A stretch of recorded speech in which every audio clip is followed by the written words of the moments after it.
FIA का जो है वो DG नहीं है, इस वक्त वो मुस्लिम लीग नून का सूबाई सदर है। उसको इसी तरह से देखा जाना चाहिए। मैं तो तमाम पुलिस ऑफिसर से, ब्यूरोक्रेसी से, इलेक्शन कमीशन से सबसे गुजारिश करना चाहता हूं कि जितनी बातें हो रही हैं इनको आप सियासी जमात के धमकी आमेज रवैये के तौर पे देखें। आप ये ना देखें कि जो बंदा बात कर रहा है उसकी पोजीशन क्या है, उसका ओहदा क्या था। तो ये बिल्कुल नामुनासिब बात है। दूसरी चीज़ जो बहुत ही ख़तरनाक है कि MQM के कुछ दोस्त और ख़ास तौर पे मुस्तफ़ा कमाल जिस किस्म की धमकी आमेज तकारीर वो कर रहा है और जिस किस्म का खौफ व हरास वो शहर में फैलाना चाह रहा है, इस पर भी इलेक्शन कमीशन को और हमारे इदारों को नोटिस लेना चाहिए कि बड़ी मुश्किल से अल्लाह अल्लाह करके इस शहर में, सूबे में अमन कायम हुआ है। बड़ी मुश्किल से इस शहर में ये माहौल पैदा हुआ है कि लोग सियासी फैसले आज़ादी के साथ कर रहे हैं और ये फिर धमकी आमेज रवैये देना इख्तियार करना, और जो लोग इनकी पार्टी को छोड़ रहे हैं उनको धमकियां देना, और फिर वो लोग जो इनकी पार्टी के लोगों से रब्ता करके उनको दावत दे रहे हैं कि हमारी पार्टी में आए, उनको धमकियां देना, ये किसी तौर पे मुनासिब नहीं है। अभी कुछ दिन पहले शायद कहीं उन्होंने तकरीर फरमाई एक, जिसमें वो कह रहे हैं अगर हम लड़ने पे आ गए तो हम सिर्फ वो लड़ाई नहीं करेंगे, और कहते हैं 40 साल की हमारा जो है वो देख लो रिकॉर्ड उठा के, अगर हम लड़ाई पे आ गए तो किसी, मतलब वो बताना चाहते हैं कि जो माजी में शहर में होता रहा हम फिर वही करेंगे। भाई सियासी तौर पे मुकाबला आप करें, आपको कोई नहीं रोकेगा। आप जाएं, पीपल्स पार्टी के लोगों से रब्ता करें। आप समझते हैं कि अगर आप आपकी बात पर यकीन करते हैं, अगर MQM को इतना मकबूल समझते हैं, आपकी तरफ आना चाहते हैं, बिस्मिल्लाह ले जाएं उनको, जो आना चाहते हैं खुशी से। लेकिन ये कोई तरीका नहीं है कि एक सियासी अमल में जो लोग हिस्सा लेते हैं, आपकी जमात छोड़ते हैं, किसी और जमात में जाते हैं, आप उनको धमकियाँ देते हैं। पीपल्स पार्टी के वो लोग जो सरगर्मी से शहर के अंदर काम कर रहे हैं, आप उनको धमकी देते हैं। ये कहाँ का तरीका है? हमने कौन सी किसी को धमकियाँ दी है भाई? हम तो प्यार मोहब्बत की बात करते हैं, शहर में अमन फैलाने की बात करते हैं, शहर में तरक्की लाने की बात करते हैं, शहर को आगे बढ़ाने की बात करते हैं, शहर में लोगों को जोड़ने की बात करते हैं। और लोग बिलावल भुट्टो साहब का, आसिफ अली जरदारी साहब का जो ये पैगाम है उस पर लब्बे कह रहे हैं, और ये तर्ज अमल जो है किसी तौर पर मुनासिब नहीं है। और MQM, एक मरतबा फिर मैं ये बात बार बार कह चुका हूँ, MQM हमेशा इस्तेमाल हुई है बहुत सारी जमातों के हाथों। आज एक मरतबा फिर मुस्लिम लीग नून MQM को इस्तेमाल करना चाहती है 18वीं तरमीम के लिए, उसको नुकसान पहुंचाने के लिए, और इस सूबा सिंध के अंदर जो अमन कायम हुआ है उसको ख़राब करने के लिए। इस शहर के अंदर देही और शहरी का जो फ़र्क ख़त्म हो रहा है, जिस पर पीपल्स पार्टी की क़यादत ने बहुत काम किया है, उस फ़र्क को जो ख़त्म करने की कोशिश हो रही है उसको सबअटैच करने के लिए MQM एक मरतबा फिर इस्तेमाल होने जा रही है। मैं MQM के दोस्तों से गुजारिश करूंगा कि आपकी सियासत सूबा सिंध में होनी है, आपकी सियासत कराची शहर, हैदराबाद शहर और दीगर इलाकों में है। खुदा के लिए इस सूबे को, इन शहरों को नुकसान पहुंचाने की किसी साजिश का हिस्सा न बने। आप मुकाबला करें, इंतखाबी अमल में मुकाबला करें, सियासी तौर पर मुकाबला करें, इलेक्शन लड़ें, लोग अगर आपको वोट देते हैं बिस्मिल्लाह आप जीतें। लेकिन धमकी देकर, दादागिरी कर कर, बदमाशी करके जो है वो किसी तौर पर भी ये मुनासिब नहीं है कि आप आगे बढ़ें। ये बात मैं बार बार कह रहा हूँ, दोबारा दोहरा रहा हूँ कि इस वक्त बदकिस्मती से MQM जो है वो PSP माफिया के नरगे में है और उसके ऊपर PSP माफिया का कब्जा है। और जिस तरह इमरान खान कोई बात कहता है ना, तो उसका जवाब भी आपको इमरान खान के बयान में मिल जाता है। कोई पुरानी वीडियो आपको मिल जाएगी कि आज इसने क्या कहा, तो उससे 2 साल पहले इमरान ने क्या कहा था, उसी बात का उलट होगा। आज जो कुछ मुस्तफ़ा कमाल कह रहा है MQM के लिए, जितना अरसा वो PSP का सरबराह रहा है, उसके जितने इंटरव्यूज़ हैं, जितने बयानात हैं, जो अलकाबात उसने दिए थे MQM पाकिस्तान के लीडर्स के लिए, उनके लोगों के लिए, वो निकाल के चला दीजिए, सब पता चल जाएगा आपको। मुझे तो हैरत ये है कि MQM पाकिस्तान में जो भी दोस्त बैठे हुए थे वो कमज़ोर, बिल्कुल MQM पाकिस्तान बहुत थी, लेकिन ये क्या सोच के उन्होंने मुस्तफ़ा कमाल के हवाले क़यादत कर दी है कि जो आदमी MQM की बुनियाद के खिलाफ बोलने लगा था, जो अपनी जो बानी थे उसके साथ जो बोलता था तो बोलता था, MQM पाकिस्तान के तमाम लीडर्स जो आज बैठे हुए हैं उनमें से एक एक आदमी का नाम उठाइए और उसके मुतल्लिक मुस्तफ़ा कमाल साहब ने क्या फरमाया था वो उठा लीजिए। उन तमाम लोगों ने उसी आदमी को आगे लगा दिया और सुना है वो बिल्कुल सो कॉल्ड जो है वो बिल्कुल लीडर बना हुआ है उनका, और मुस्तफ़ा कमाल के कहने पर तमाम जो है वो MQM पाकिस्तान चल रही है। लेकिन मुस्तफ़ा कमाल के आने से मैं ये समझता हूँ कि MQM पाकिस्तान का जो थोड़ा बहुत वोट बैंक बचा था, जो शायद उनको वोट दे देता इसलिए कि ये बची खुची MQM है, वो भी फारिग हो गया। और इस वक्त कोई ऐसा शख्स जो किसी भी तरह से MQM पाकिस्तान के साथ था, वो अब उनके साथ नहीं चलना चाहता। मैं तो ये समझता हूँ कि ये अगर धमकियाँ उनके देना बंद करें और हर उस आदमी को जो इनके साथ नाराज़ होता है उसको टैग ना करें MQM लंदन के साथ। बदकिस्मती तो ये है कि ये मुखबरियाँ करते हैं अपने ही लोगों की। जो आदमी इनसे नाराज़ होता है उसके खिलाफ जाके ये मुखबरियाँ करते हैं कि ये MQM लंदन का आदमी है, उठवाते हैं, गिरफ्तार करवाते हैं, जूते लगवाते हैं उनको, केसेस बनवाते हैं उनके ऊपर। ये तो ये किसी ऐसे शख्स को बर्दाश्त नहीं कर सकते जो इनके साथ चलना ना चाहता हो।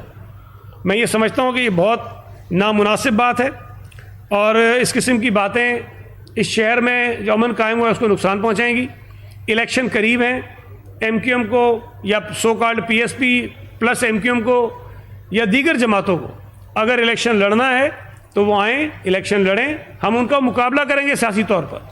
लेकिन ये बदमाशी वाला लहजा, ये दादागिरी करना, ये लोगों को धमकियां देना, ये उनको जो है बंद करनी चाहिए। मैं आखिर में सिर्फ एक बात करूंगा कि हमारी लीडरशिप जब मियां नवाज शरीफ के लिए ये कहती है कि वो नया लाडला है तो ये बहुत तकलीफ़ होती है उनको, बहुत बुरा भला कहते हैं और कहते हैं कि जी हम शायद पता नहीं कौन सा कोई बड़ा जुर्म कर रहे हैं। मैं ये समझता हूँ कि एक तो ये जो टैग है जिसको बरमला PMLN के लोग कहते हैं लोगों को कि हाँ आज के लाडले हम हैं और अगली हुकूमत हमारी है, अगला वज़ीर आज़म नवाज शरीफ है, उनको पता नहीं है कि वो नवाज शरीफ की सियासत का जनाजा निकाल रहे हैं। जो उसकी सियासत थी, जो उसके नारे थे, जो उसकी सोच थी, उसका जनाजा PMLN के नून के लोग खुद निकाल रहे हैं। मैं सिर्फ ये एक बात कह के अपनी बात ख़त्म करूँगा, फिर वक़ार भाई बात करेंगे। हमारी बातों पे नहीं जाइए। जो कुछ शायद खाकान अब्बासी ने कहा है, मैं समझता हूँ कि वो तो आपका साबिक वज़ीर आज़म था और जब वो ये कह रहा है कि नवाज शरीफ को इस तरह की सियासत नहीं करनी चाहिए जिस रास्ते पर उसको लगा दिया गया है, तो इस पर उनको खुद गौर करना चाहिए। इससे पाकिस्तान की सियासत को नुकसान होगा। अगर Pakistan Peoples Party level playing field की बात करती है तो सिर्फ पीपल्स पार्टी अपने लिए नहीं कहती, हम तमाम सियासी जमातों के लिए बात करते हैं। हम PTI के लिए बात करते हैं, हम जमात इस्लामी के लिए बात करते हैं, हम MQM के लिए बात करते हैं, हम PMLN के लिए बात करते हैं, पीपल्स पार्टी के लिए बात करते हैं कि जब इंतखाबात होने हों तो तमाम जमातों को यकसा माहौल मिलना चाहिए ताकि आज़ादी के साथ वो अपनी सियासी मुहिम चला सकें और लोगों को कायल कर सकें कि जी अपने प्रोग्राम पर, अपने मंशूर पर कि जी लोग उनको वोट करें। और इसमें कोई अगर ऐसा तासुर कहीं से उभरता है कि किसी शख्स को, किसी जमात को, किसी लीडर को नाजायज़ तरीके से हिमायत कहीं से मिल रही है ताकि वो इंतखाबात में जाए और कामयाब हो जाए और फिर वज़ीर आज़म बन जाए, ये पाकिस्तान को बहुत नुकसान पहुँचाएगा। बहुत शुक्रिया। वक़ार भाई बात करें। जी आप बात कर लेते हैं। मैं गुजारिश में शिराज साहब थोड़ी सी बात करें, फिर वक़ार भाई कर लेते हैं। ठीक है, आ जाए। हाँ मैं कर रहा हूँ बस आप आशीर्वाद। औज़ु बिल्लाहि मिनश शैतानिर रजीम, बिस्मिल्लाहिर रहमानिर रहीम। बहुत शुक्रिया सईद भाई। सबसे पहले मैं शुक्रगुज़ार हूँ पाकिस्तान पीपल्स पार्टी की क़यादत का, चेयरमैन साहब का, सीनियर पार्टी लीडर जरदारी साहब का और यहाँ पे तमाम बैठे जितने भी ज़िम्मेदारान हैं कि उन्होंने मुझे पाकिस्तान पीपल्स पार्टी में वेलकम किया। और पीपल्स पार्टी में आने का बुनियादी मकसद, पीपल्स पार्टी एक नेशनल पार्टी है, पूरे पाकिस्तान की बड़ी और जमहूरी पार्टी है और पीपल्स पार्टी में बुनियादी तौर पर आने के लिए, बुनियादी तौर पर जो कराची के मसाइल हैं, मैं कराची का रहायशी हूँ, कराची से इलेक्ट भी हुआ हूँ, 5 साल असेंबली का मेंबर भी रहा हूँ। मैं 2005 में भी UC का वाइस चेयरमैन नाजिम, नायब नाजिम, निगरान टाउन नायब नाजिम और दीगर जिम्मेदारियों पर रहा हूँ, तो मैं समझता हूँ कि पीपल्स पार्टी पूरे पाकिस्तान, सिंध और बिलखुसूस कराची के लिए वो वाहिद पार्टी है जो कि हमारे मसाइल को समझती है, और पीपल्स पार्टी के प्लेटफॉर्म से हम अपने कराची के वो देरीना मसाइल जिनको हम रोज़मर्रा में फेस करते हैं, हम उनको हल कर सकते हैं। और पीपल्स पार्टी ही वो सियासी पार्टी है जो कि दही सिंध और शहरी सिंध के फ़र्क को ख़त्म करती है।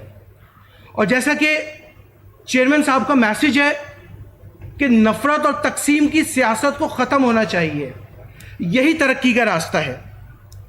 इसी बिना पर और इसी फ़िक्र फ़लसफ़े के ऊपर मैंने पाकिस्तान पीपल्स पार्टी को ज्वाइन किया है, और इंशाअल्लाह ताला हम अपने कराची के मसाइल जनाब बिलावल भुट्टो जरदारी की क़यादत के अंदर इंशाअल्लाह ताला हमारी आवाम जो कोरंगी बिलखुसूस कराची, उन तमाम के मसाइल हल करेंगे इंशाअल्लाह ताला। बहुत शुक्रिया। वकार में आते हैं, एक मिनट वकार में बात करें।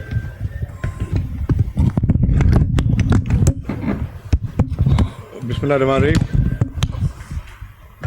एक तो मैं सबसे पहले मुत्तहिदा कौमी मूवमेंट के साबिक़ रुकन असम्बली जनाब शिराज वहीद साहब को पाकिस्तान पीपल्स पार्टी में शमूलियत पर उनका खैर मकदम करता हूँ, उनको खुशामदीद कहता हूँ। और इनकी शमूलियत और इससे पहले जो शमूलियतें पीपल्स पार्टी में हुई हैं, उससे आपको बखूबी अंदाज़ा हो जाना चाहिए कि पाकिस्तान पीपल्स पार्टी की कराची में मकबूलियत कितनी तेज़ी के साथ बढ़ी है।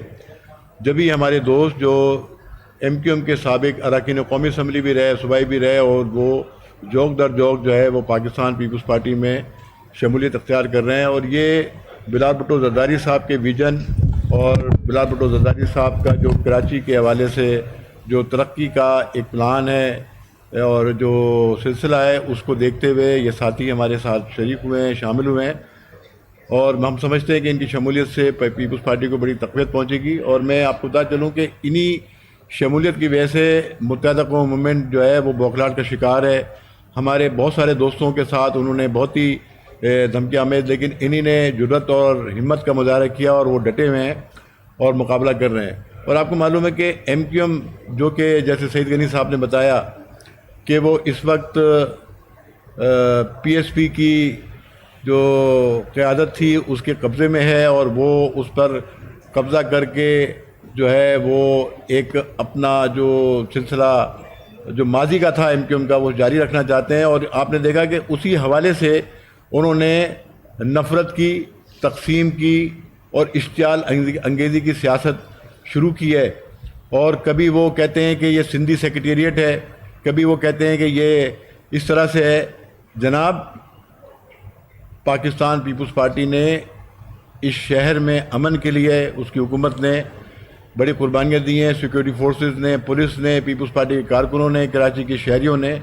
लेकिन अब माजी की तारीख दोहराई नहीं जा सकेगी, इसलिए कि कराची के शहरियों ने तय कर लिया है कि कराची में अमन रखा जाएगा। इसकी तरक्की और इसकी खुशहाली जो है वो पाकिस्तान पीपल्स पार्टी उसकी ज़ामिन है। और हम MQM के उन लोगों को जो लोग इस शहर में इसका अमन ख़राब करना चाहते हैं, इस शहर में दोबारा माजी की रवायतें कायम करना चाहते हैं, इसकी इजाज़त कराची के अवाम कभी नहीं देंगे। और आप देखेंगे कि जो 8 फरवरी का इलेक्शन होगा, कराची इंशाल्लाह तारीख़ी रिज़ल्ट देगा और वो पाकिस्तान पीपल्स पार्टी के हक़ में होगा। और वो वहीं से इंशाल्लाह कराची की मज़ीद तरक्की, जो पीपल्स पार्टी ने 15 साल के अंदर इस शहर के साथ जो है वो तरक्की की है, यहाँ के डेवलपमेंट मंसूबे बनाए, जिसकी तारीख 40 साल तारीख में इसकी मिसाल नहीं मिलती जिस तरह से यहाँ पीपल्स पार्टी ने काम किया है। इसीलिए लोगों ने हम पे एतमाद किया था। और लोकल बॉडीज़ इलेक्शन में इसीलिए हम यहाँ पे हमने 104 सीटें भी जीती। आज मेयर भी हमारा है, डिप्टी मेयर भी हमारा, 13 टाउन के चेयरमैन हमारे हैं। इंशाल्लाह ये सिलसिला आगे बढ़ेगा और 8 फरवरी को इंशाल्लाह पीपल्स पार्टी इस शहर में तारीखी कामयाबी हासिल करेगी। जी, अच्छा सर, सवाल ये है कि जैसे 8 फरवरी को इलेक्शन हो रहे हैं, इस तरह की बातें हो रही हैं कि हल्का बंदियां मुकम्मल नहीं है, डिले किया जाए। बहुत सारे लोग ये तासुर दे रहे हैं कि इलेक्शन को डिले हो रहा है, डिले किया जा रहा है। एक साल के लिए कोई इंटीरियम गवर्नमेंट आ रही है, इस तरह की बहुत सारी बातें हैं। इलेक्शन हो रहे हैं या नहीं हो रहे हैं, आपकी क्या इत्तलात है? देखें, मैं तो ये समझता हूँ कि इलेक्शन 100% हो रहे हैं। जहाँ तक हल्का बंदियों को मुतनाज़ा बनाने की बात है, मैं आपको ये बता दूँ कि हल्का बंदियों में पाकिस्तान पीपल्स पार्टी के भी एतराज़ात हैं, आज भी हैं। जो फाइनल डिलिमिटेशन हुई है उसमें भी हमारे एतराज़ात मौजूद हैं। कई हल्के ऐसे हैं जहाँ हम समझते हैं कि शायद वहाँ दीगर जमातों की आसानी के लिए हल्का बंदी हुई है। बहरहाल हमारा ये ख्याल है। अब ये जब कहते हैं कि जी फ़लाँ जगह पे पीपल्स पार्टी के हल्के अच्छे कर दिए गए, ज़रा वो भी तो बताए ना जो इनके लिए अच्छे कर दिए गए हैं, उसका जिक्र नहीं करेंगे ये। तो हल्का बंदियों पर जो एतराज़ात हैं उस पर आवाज़ उठाने के लिए जो कानूनी रास्ते मौजूद हैं हम भी उठाएंगे, इख्तियार करेंगे, वो भी करें। लेकिन चूँकि MQM को, GDA को, PMLN को ये यकीन है कि इंतखाबात हार रहे हैं, इसलिए वो चाहते हैं कि ये तनाज़े बढ़ते रहें, और ये शायद उनकी ख्वाहिश हो सकती है कि इलेक्शन वक्त पे ना हो।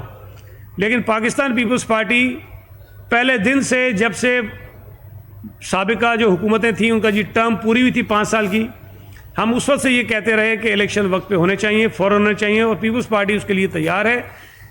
जो डिलिमिटेशंस पर एतराज़ आते हैं वो हर वक्त होते रहे, माजी में भी होते रहे। और मैं ये समझता हूँ कि प्रॉब्लम MQM को ये है कि देखिए, माजी में इन्होंने अपनी मर्ज़ी की हल्का बंदियाँ करवाई हैं, और पीपल्स पार्टी को कभी ये मौका नहीं मिला, कभी भी, कि उन्होंने अपनी मर्ज़ी की हल्का बंदी की हो। बल्दियात के हल्के पहले सूबाई हुकूमतें बनाती थीं, सूबाई हुकूमतें। पीपल्स पार्टी ने तमाम माजी के इंतखाबात बल्दियाती सूबाई हुकूमतों के, अपनी मुखालिफ सूबाई हुकूमतों के बनाए हुए हल्कों पर इलेक्शन लड़े। लेकिन पहली मरतबा ये हुआ 2013 में या पता नहीं 12 में, हल्का बंदी करने का ज़िम्मा आया और हुकूमत पीपल्स पार्टी की थी। हमने कानून के मुताबिक बनाए। उस वक्त ये तमाम की तमाम जमातें जो हैं वो चली गई कोर्ट में, और कहने लगे नहीं, ये हुकूमत को नहीं बनाना चाहिए, इलेक्शन कमीशन को बनाना चाहिए। और सुभान अल्लाह, अदालत जिसको सारी ज़िंदगी ख्याल नहीं आया कि ये इलेक्शन कमीशन को बनाना चाहिए, लेकिन जब पीपल्स पार्टी की बारी आई तो उन्होंने कहा इलेक्शन कमीशन को बनाना चाहिए। उसके बाद से बल्दियात के हल्के भी इलेक्शन कमीशन बनाता है। तो पीपल्स पार्टी हमेशा अपनी मर्ज़ी के ख़िलाफ़ अपने मुखालिफों के बनाए हुए हल्कों पर इलेक्शन लड़ती रही है। अब इनके साथ मजबूरी ये हो गई है, परेशानी ये हो गई है कि शायद इस मरतबा जिस किस्म की हल्का बंदी ये चाह रहे थे, जो जेरी बैंडरी का वर्ड इस्तेमाल करते, सारी ज़िंदगी इन्होंने ये की है, वो चाहते थे, वो नहीं हो पाई है, तो उस पर इनको तकलीफ है, और ये चाहते हैं कि उसकी इलेक्शन ना हो। सर, ये कि आज इमरान खान ने साहब से बातचीत की है, उसने कहा है कि वो लिख के देने के लिए तैयार है कि वो इलेक्शन जीत जाएगी, PTI जीत जाएगी, और जनरल बाजवा ने सारा कुछ किया जो कुछ साइबर केस में हुआ है। नंबर दूसरा ये कि सिर्फ कैबिनेट का जो निजाम कैबिनेट है उसको कितने अख्तियारात हैं कि 52,000 एकड़ सिर्फ की ज़मीन जो है उन्होंने दे दी है वो आर्मी को, लेकिन आपकी जमात का मौक़िफ़ सामने नहीं आया इस हवाले से। आपने जो पहली बात आपने पूछी इमरान खान वाली, पीरनी को तो हमने सुनी थी, पीर का हमने नहीं सुना था कि वो पेपर पर लिख के देगा कि कौन जीतेगा तो वो जीत जाएगा। इमरान खान को सिर्फ ये कहें कि वो पेपर पर ये लिख के दे कि वो छूट घबराए। तो इमरान खान ज़ाहिर है साबिक चेयरमैन है PTI का, वो ये बिल्कुल कहेगा कि PTI को जीतना चाहिए और जीतेगी, ये नहीं कहेगा तो उसका तो काम उतर जाएगा सारा, वो कभी नहीं कहेगा PTI हारेगी। लेकिन ज़मीनी हकीकत ये है कि इस वक्त PTI इंतखाबात में ज़रूर शामिल होगी, होना चाहिए उसको, हमारी ये ख्वाहिश है कि इलेक्शन वो लड़े, लेकिन इतनी सीटें वो जीत जाए कि किसी सूबे या विफाक में हुकूमत बनाए, मेरा ख्याल है कि ये मुमकिन नहीं है।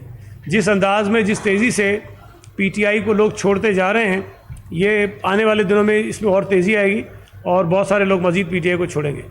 जो दूसरी बात आपने की, देखिए निगरां जो हुकूमतें होती हैं उनका जो इख्तियारात हैं, उनका जो मैंडेट है वो बड़ा महदूद होता है। मुझे नहीं पता कि कैबिनेट उनके क्या क्या फ़ैसले कर रही है, लेकिन वो डे टू डे अफेयर्स चलाने के लिए उनके पास फ़ैसला करने का इख्तियार होता है, लॉन्ग टर्म पॉलिसी डिसीजंस लेने का उनके पास कोई इख्तियार नहीं होता। जी आतिफ, सवाल ये कर रहा था कि सदर आसिफ अली जरदारी की जो मफाहमती सियासत है उसका बड़ा डंका है पाकिस्तानी सियासत में।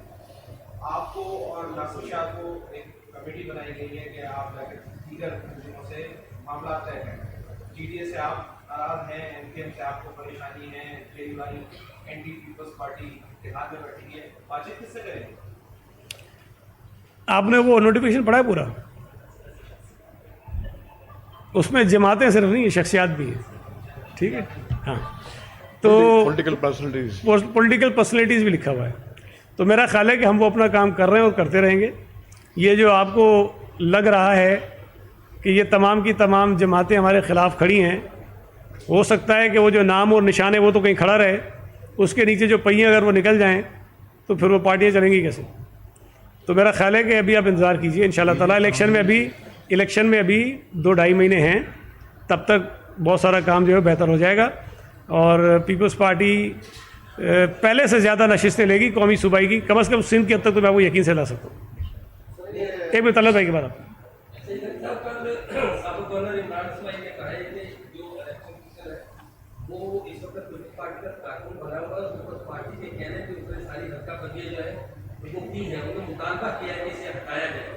क्या कहते हैं कि वाकई वो पीपल्स पार्टी का कारकुन है? पीपल्स पार्टी का क्या मौका? या कारकुन का तो मुझे बिल्कुल भी नहीं पता वो कभी रहा है कि है कि नहीं है, लेकिन मैंने जो बात कही अभी कि इन तमाम जमातों को ये परेशानी पड़ी हुई है कि किसी तरह से हम तमाम इदारों को दबाव में लाएं, और मैं समझता हूँ कि ये बड़ी नामुनासिब बात है।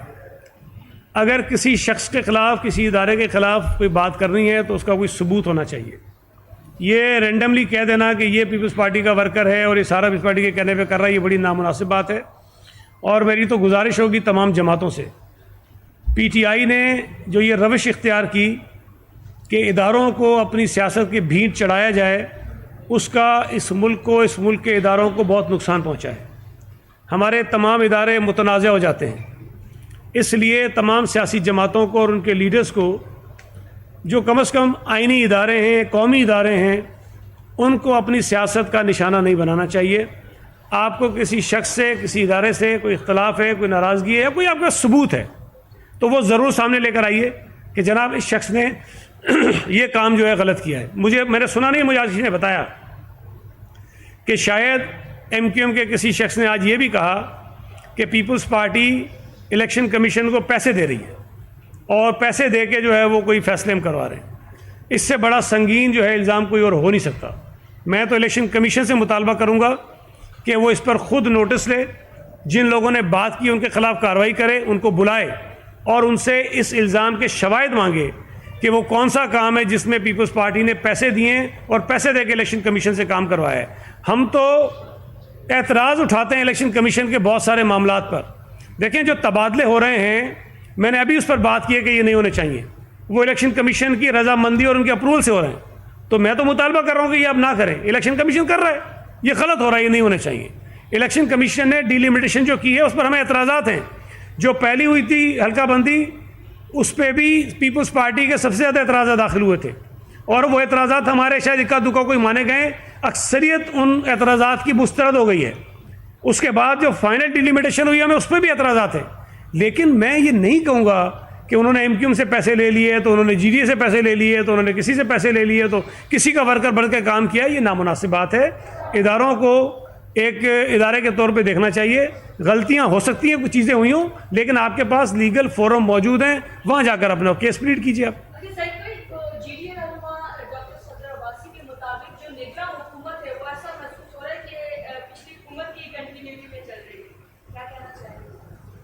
मैं दोहरा देता हूँ एक बात फिर, केपी के अंदर जो केयरटेकर गवर्नमेंट है, जो गवर्नर हैं, ज़रा देख लीजिए कि उनका ताल्लुक़ किन जमातों से, किन के साथ है। सूबा सिंध में जो गवर्नर हैं वो बरबला, सबको पता है, सारी दुनिया को पता है, उसका ताल्लुक़ एमक्यूएम से है। यहाँ पर कोई एक भी कैबिनेट में मेंबर ऐसा मुझे बता दीजिए जो पीपल्स पार्टी का नॉमिनी हो। मैं आपको वफाकी हुकूमत में एक नहीं 5 या 6 नाम गिनवा सकता हूँ जो PMLN के नॉमिनीज़ हैं, वहाँ बैठे हुए सारे के सारे। जो वज़ीर आज़म हैं या और जो वज़रा हैं, उनका ताल्लुक़ किस जमात से और हमदर्दियाँ किन जमातों के साथ हैं, वो आप देख लीजिए। पंजाब की जो हुकूमत है वो जिस तरह चल रही है, वहाँ पंजाब के जो PMLN के लोग हैं उनका कितना असर रसूख है पंजाब की हुकूमत में, ज़रा वो देख लीजिए, सुन लीजिए, पता कर लीजिए। सूबा सिंध तो वाहिद सूबा है जहाँ पीपल्स पार्टी का एक नॉमिनी नहीं है, गवर्नर हमारा नहीं है, पीपल्स पार्टी के दौर के लगे हुए एक एक आदमी को हटा दिया गया है। उसके बाद भी अगर ये कहते हैं कि जी पीपल्स पार्टी की हुकूमत है, तो फिर मैं जो कहता हूँ ना, खौफजदा है ये इंतखाबी नताइज से।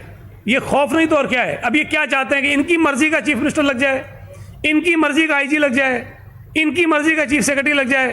तो ये जो मैंने आपको अभी बताया कि फ़ोन करके लोगों को धमकियाँ देते हैं और उनको ये कहते हैं कि तुम हमारी बात नहीं मानोगे तो हम तुम्हारे तबादले करा देंगे, तुम्हें इबरत का निशान बना देंगे। ये बातें वो कर रहे हैं, हम तो नहीं कर रहे। तो ये मैं समझता हूँ कि वो इन तमाम इदारों को, पुलिस को, ब्यूरोक्रेसी को, इलेक्शन कमीशन को दबाव में लाना चाहते हैं और उनको ये तासुर उनके ऊपर कायम करना चाहते हैं कि अगर हमारी बातें नहीं मानोगे तो तुम इस सूबे के अंदर मुलाजमत नहीं कर सकोगे, इलेक्शन कमीशन में भी होगे तो हम तुम्हें बहुत ही ख़राब करेंगे। अच्छा सही भाई, इसके बाद सर हमने देखा कि पीपल्स पार्टी MQM ये जो निगरान हुकूमत आई है, ये मिलजुल के इसको लाया है। आप कह रहे हैं कि हमारा कोई भी मुलाजिम नहीं है, तो हमने तो ये देखा कि आप दोनों मिले हुए थे, तो आपके रास्ते से ही हुकूमत आई। और दूसरी बात आप कर रहे हैं कि तबादलों के सारी हुकूमत को आपकी जितने भी लोग हैं, आप लोगों की, आपको पता नहीं किस इसके खौफ है। दूसरी बात ये है कि निगरान हुकूमत जो ये उखाड़ कर रही है, जैसे एजुकेशन हो गया, पुलिस डिपार्टमेंट हो गया, वहाँ पूरा बेड़ा गर्क हुआ है इसका चर्चा की काम, तो उसको भी ज़रा सामने ला रही है कि देखें पीपल्स पार्टी किस तरह के काम गुजरे हैं, किस तरह से काम है। तो ये कैसी निगरान हुकूमत की आप? अच्छा, पहली बात तो ये आपने मेरी बात की तायद कर दी, जो आखिरी सवाल आपने किया ना, जो मैं कह रहा हूँ वही आप कह रहे हैं। दूसरी बात ये है कि देखें हमारे मुल्क में जो आइन है, उस आइन में ये लिखा हुआ है कि वज़ीर आज़म जो लगेगा केयर टेकर वो कैसे लगेगा और जो चीफ मिनिस्टर्स लगेंगे वो कैसे लगेंगे। अब अगर आइन में लिखा है कि चीफ मिनिस्टर और लीडर ऑफ द अपोजिशन की मुशावरत होगी, तो मेरे भाई अगर पीपल्स पार्टी का चीफ मिनिस्टर था उसमें हमारा क्या कसूर है। उन्होंने मुशावरत की, वो आइनी तौर पर पाबंद थे मुशावरत करने के, उसका हिस्सा बने और वो तरीक़ाकार इख्तियार किया। लेकिन अगर हम ये भी ना करते तो फिर तो चीफ मिनिस्टर नहीं लग सकता था, फिर इलेक्शन कमीशन जाता और उसके मराइल थे। तो इसको आप इस तरह नहीं कह सकते कि पीपल्स पार्टी का चीफ मिनिस्टर लग गया है या किसी और MQ का चीफ मिनिस्टर लग गया है। उसमें कानून में, आइन में एक तरीक़ेकार था, उसको फॉलो करना चाहिए था, वो हमने उसको फॉलो किया है। और जो हुकूमत बनी, अगर वो हुकूमत गलत काम कर रही है, गलत फैसले कर रही है, तो हम उस पर आवाज़ उठा रहे हैं। हमारे कोई लोग नहीं है, सरकारी अफसर किसी के नहीं होते हैं, ये बात ध्यान में रखें। सरकारी अफसर सरकार के होते हैं। हमें तो एतराज़ उस वक्त नहीं था जब पहली मरतबा तबादले हुए, जिन को लगाना तो लगा दिए। हम तो एतराज़ अब कर रहे हैं कि जिन लोगों को ये धमकियां देकर तबादले करवा रहे हैं वो तरीक़ेकार गलत है।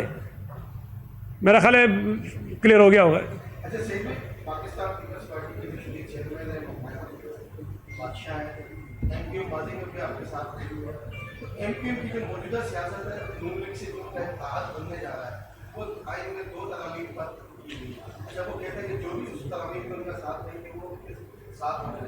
अगर वो तरामीम पर आप उनके साथ बैठते हैं तो यकीनन कोई बात आपकी उनसे बन सकती है।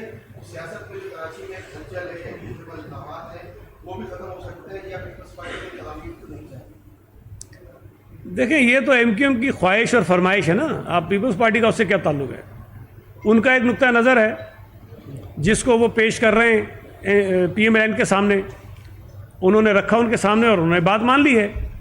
लेकिन मैं ये समझता हूँ कि जो 18th अमेंडमेंट है उसमें किसी भी किस्म की तब्दीली छोटे सूबे तो बिल्कुल तस्लीम नहीं करेंगे, और ये मैं आपको बता दूं कि शायद पंजाब भी तस्लीम नहीं करेगा। इसलिए कि जो सूबों में इख्तियारात मुंतकिल हुए हैं, वो इख्तियारात जो सिंध को मिले वही इख्तियारात पंजाब को मिले हैं, जो बलूचिस्तान को मिले हैं वही पंजाब को मिले हैं, जो KP को मिले हैं वही पंजाब को मिले हैं।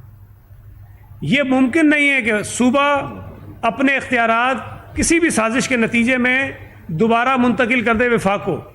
ख्वाहिशें ज़रूर हो सकती हैं, कोशिशें ज़रूर हो सकती हैं, साजिशें ज़रूर हो सकती हैं, लेकिन ये किसी सूरत नहीं हो सकता।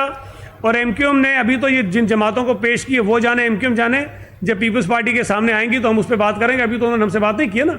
दूसरी बात, आइनी तरमीम का जो तरीक़ेकार है ना, वो शायद MQM को भी पता होगा, आपको भी पता होगा। सेनेट में भी 2/3 अक्सरियत चाहिए, कौमी असम्बली में 2/3 चाहिए। अगर तो नून और MQM मिल के 2/3 अक्सरियत में आ जाते हैं तो बिस्मिल्लाह करें, फिर सेनेट में भी लेकर आए 2 तो अक्सरियत। तो ये बहरहाल वो दूर के डोल हैं, वो भले ये बजाते रहें, सुनते रहें, अपने आप को खुश करते रहें। बहुत शुक्रिया।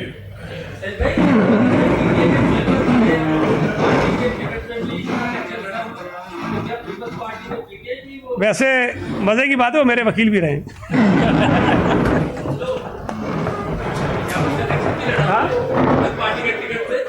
नहीं, मेरे में ये वकील थे जब मैं तो टिशोरी ने